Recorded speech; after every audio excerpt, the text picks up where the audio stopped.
intendente de la capital, ex legisladora nacional, porque está en debate lo que fue la votación en aquel momento de la expropiación de YPF. La saludamos a la doctora. Doctora Brizuela Idoria, Eduardo Germán y Daniel Quintero la saludan. ¿Cómo le va? Buenas tardes. Buenas tardes, ¿cómo ¿Cómo le están va? muchachos? Muy bien, aquí estamos atentos y con mucho fresco en la capital riojana. Ya, antes de ir al fondo, no sé, todos los días nosotros estamos conociendo un poco más de la historia y su familia Brizuela Idoria ha tenido mucho que ver con la historia de La Rioja, ¿no? Porque hoy es el día del historiador y siempre lo tenemos, el profesor Rojo cuenta anécdotas, historia de lo que es esta tierra y ha nombrado como la familia señera de esta provincia de los Brizuela Idoria. La verdad que, bueno, sí hay una muy interesante y rica historia, ¿no? De mi familia, el primero de mi familia llegó allá por el año 1630 y pico, y en 1640 se establece en Sañogasta. Y junto con el matrimonio, con Mariana Doria, fundan el mayorazgo de San Sebastián de Sañogasta y el apellido Brizuela Idoria. Y traen, y esto es lo que más orgullo me da, traen la imagen de San Sebastián y de la Virgen de la Candelaria, que son actualmente los patronos de Sañogasta, ¿no? Casi 4 siglos de fe católica, de devoción a los santos, con una protección especial para Sañogasta.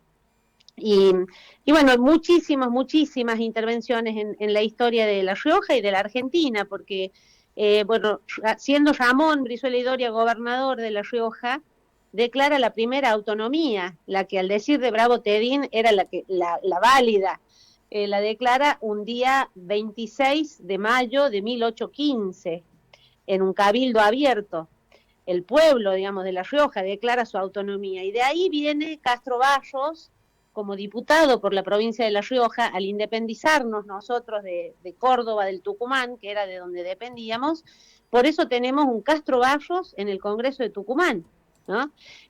Luego, la expedición auxiliar Celada Dávila, que hoy los chicos creen que es una sola persona, Celada Dávila, que fue encabezada por Francisco Celada y Nicolás Dávila. Nicolás Dávila era hermano de este Ramón, gobernador, que declaró la autonomía de la provincia. Así que, y hubo mucho aporte de La Rioja. Yo siempre digo que La Rioja no es pobre, La Rioja la han empobrecido.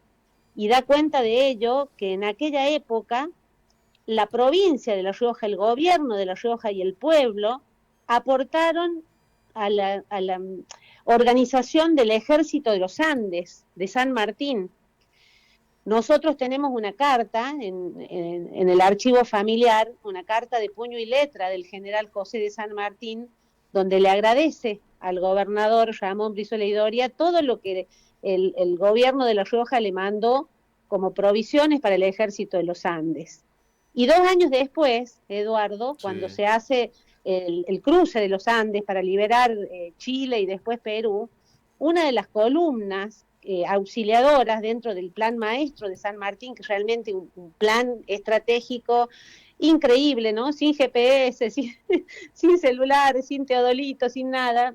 San Martín tenía planificados por dónde iba a pasar cada columna, dónde tenía que llegar, qué pueblo tenía que tomar. Bueno, la columna que sale de La Rioja, la expedición auxiliadora, conocida como la expedición Celada Dávila, fue totalmente equipada por el gobierno de la provincia de La Rioja, no solo con los hombres, ¿no? Los llanistos, la gente del Bermejo, que conocía, que era conocedora del territorio, que era el enemigo a vencer, sino que además la pólvora, las mulas, los caballos, la comida, hasta un cañón llevaba esa expedición que cumplió con éxito lo previsto, lo planificado por San Martín, llegando al puerto de Huasco y a Copiapó, tomando simultáneamente esas 2 ciudades y liberando a los hermanos chilenos de la opresión española en ese momento, ¿no? Así que sí, mucha historia, muy rica, muy orgullosa de todo lo construido, ¿no? A lo largo de tantos años, de casi 400 años. Daniel. Inés, ¿cómo le va? Daniel Quintero lo saluda. Usted en ese Hola Dani, ¿cómo estás? Bien, y usted tanto tiempo. Sí. Usted en ese momento votó a favor y hoy se está discutiendo, ¿no? Porque, bueno, ha salido un fallo de la jueza Presca, donde, bueno, Argentina tiene que dar casi la mitad de la empresa, ¿no? A los beneficiarios, a quienes hicieron el juicio, y ahora está el gobierno nacional se ha puesto muy en contra de los que votaron a favor. ¿Usted se arrepiente de haber votado como votó? ¿Cómo era el contexto? Mira, está muy bueno que me llamen y me pregunten, ¿no? Porque yo escucho a cada uno que habla sin saber, y realmente da mucha pena, porque lo que nos falta es justamente tener memoria histórica, cultura cívica para poder entender y no cometer los mismos errores. El radicalismo en su conjunto votó a favor en general de la estatización de YPF. Pero me voy a ir un poquito más atrás. El radicalismo, de la mano de Hipólito Yrigoyen, funda YPF, ¿no? Y declara a los hidrocarburos como un recurso estratégico nacional. Entonces nosotros tenemos toda una historia ligada a esta convicción de que hay un recurso estratégico que debe estar manejado por el Estado, pero no cualquier Estado, un Estado eficiente, un Estado transparente, un Estado que realmente cumpla con los deberes y las obligaciones que tiene, ¿no? Y no una caterva de ladrones como lo convirtió el kirchnerismo. Entonces nosotros, en aquella oportunidad, en el 2012, todo el bloque de la Unión Cívica Radical, tanto en el Senado como en la Cámara de Diputados, votamos a favor en general. ¿Qué significa? Que votamos que sí, YPF debía volver a ser estatal, porque nos opusimos férreamente al desquicio de la privatización que hizo Carlos Menem. Ya nadie habla de eso, nadie se acuerda de eso. Cuando YPF funcionaba muy bien, se hizo una privatización desastrosa, escandalosa, donde se regalaron las empresas del Estado, empresas que funcionaban, algunas que no funcionaban bien, otras que sí funcionaban muy bien. Una de ellas era YPF. Directamente se regaló en la etapa menemista. Nosotros nos opusimos a eso, porque estamos convencidos que, siendo un recurso estratégico, debe ser manejado de manera eficiente y transparente por un Estado honesto, un Estado que sirva a los intereses del pueblo. Entonces, en el 2012, cuando se propone la estatización de YPF, nosotros, fiel a nuestra convicción y a nuestra historia como partido político, creyendo que en esto que les acabo de explicar, votamos a favor en general, pero no votamos en particular. Es decir, nosotros no apoyamos la forma en que el kirchnerismo hizo lo que decía que iba a hacer. Y advertimos, digamos, hicimos serias advertencias. YPF venía siendo vaciada a propósito. En su momento, Néstor presionó a Repsol, que controlaba YPF, que había sido privatizada por el gobierno de Carlos Menem, para que aceptara un socio local.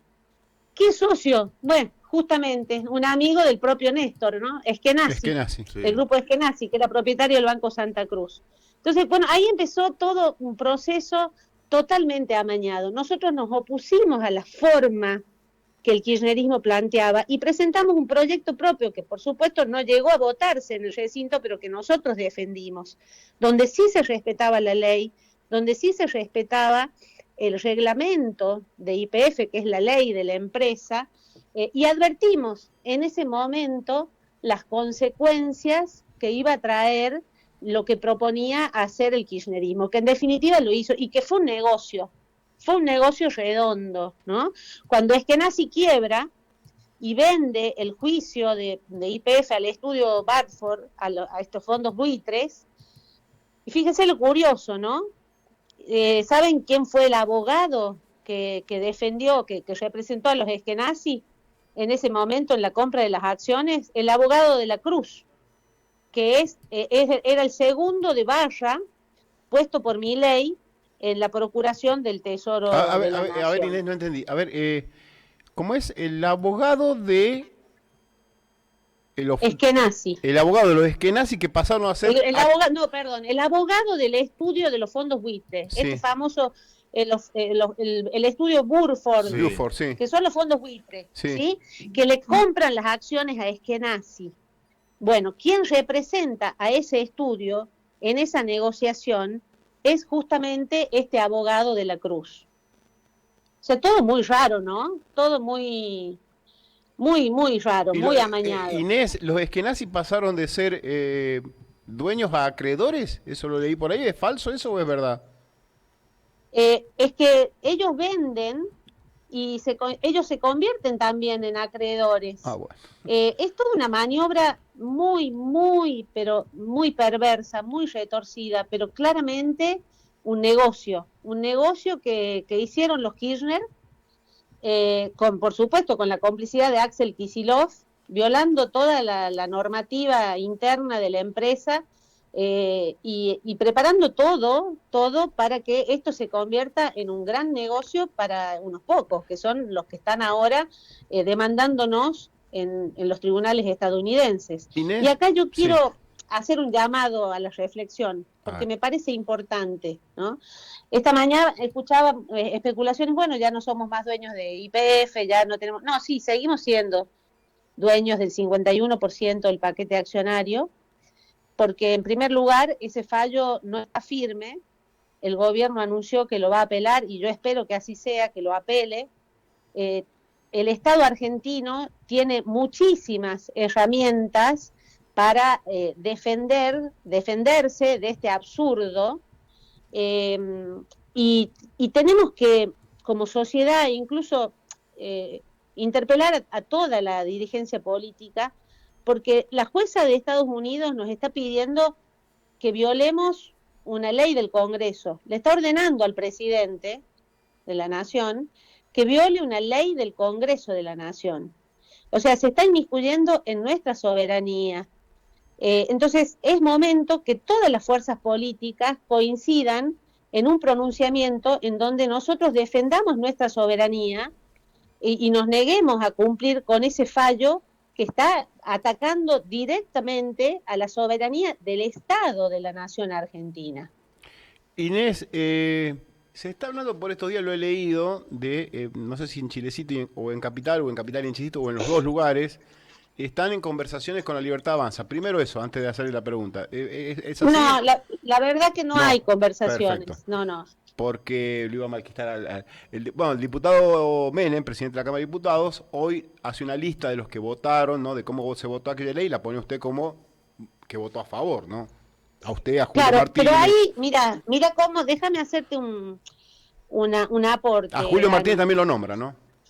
Sí, por supuesto. Sí, votamos a favor en general, pero estamos en la era del Twitter, ¿no? Donde todo se simplifica en pocos caracteres y no es así la vida en sociedad. Hay cosas que hay que explicar y hay que explicar incluso para generar cultura cívica.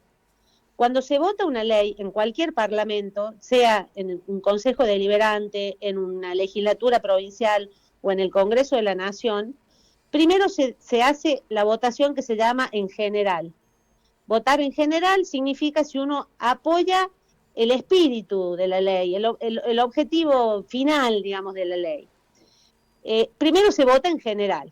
Si se aprueba en general, recién se pasa a discutir y a votar artículo por artículo, que significa que esa es la votación en particular. Muchas leyes, por ejemplo, la ley base, ¿se acuerdan la primera vez que fracasó la votación en particular? Sí, ¿Recuerdan sí, eso? sí, se cayó. Bueno, entonces es importante aclarar esto. Nosotros votamos a favor, en general, porque vuelvo al principio, coincidiendo con nuestra historia política, con la fundación de YPF por parte de Irigoyen, con el entender que los hidrocarburos son un recurso estratégico para el Estado argentino, nos votamos en general porque consideramos que lo más apropiado era para revertir esa tremenda crisis energética que asolaba el país, que el Estado argentino, eficiente, transparente y demás, recuperara el control de la empresa. Pero no votamos en particular la forma en que el kirchnerismo proponía avanzar con la expropiación. Nosotros hicimos una propuesta alternativa, una propuesta que era responsable, que respetaba toda la legislación vigente en la materia y con la cual se iba a evitar todo este desastre que se generó después. Entonces, pero como dicen, votaron a favor, entonces votaron y parece que todo es lo mismo y todo lo... No, no, no. Acá hay responsables directos y concretos del desmanejo que se hizo con una herramienta que el Congreso aprobó con la gran mayoría del arco político. Casi todos los partidos políticos apoyaron la estatización de YPF, pero vino después una gestión imprudente, temeraria, hasta de mala fe, diría yo, ¿no? De mala fe, que es la que preparó todo para que esto resultara un gran negocio para grandes capitales externos y algunos amigos del gobierno de entonces. Por eso hay que explicar bien, hay que tomarse 2 segundos, no todo entra en 160 caracteres. Bien, votamos a favor en general, votamos en contra en particular. El radicalismo no acompañó la forma en la que el kirchnerismo hizo lo que hizo. Y lo decíamos en aquel momento y lo volvemos a decir ahora, las formas son tan importantes como el fondo de la cuestión. En democracia las formas son fondo. Cuando vos tenés que hacer una cosa, la tenés que hacer dentro de la ley y dentro de la Constitución. Porque si la haces por fuera de la ley, si la haces burlando la Constitución, sale mal. O es un negocio, o como en este caso, no solo un negocio, sino un enorme perjuicio para todos los argentinos. Bueno, perfecto. Bueno, doctora, muchísimas gracias por la charla con la multiplataforma. Que pase buenas tardes. Buenas tardes para ustedes, Hasta que luego. estén muy bien. Doctora... Gracias por el llamado y gracias por la posibilidad de aclarar. Bueno, perfecto, muchas gracias, hasta luego. La doctora Inés Brizuela Idoria, abogada, ex diputada nacional, ex senadora, referente de radicalismo, sobre el tema de YPF. Respecto de esto, Eduardo, te cuento que el periodista Horacio Righi, sí. para que no digan en tiempo de fake news, ¿de dónde sacaste? Sí. De Economía de Clarín, dice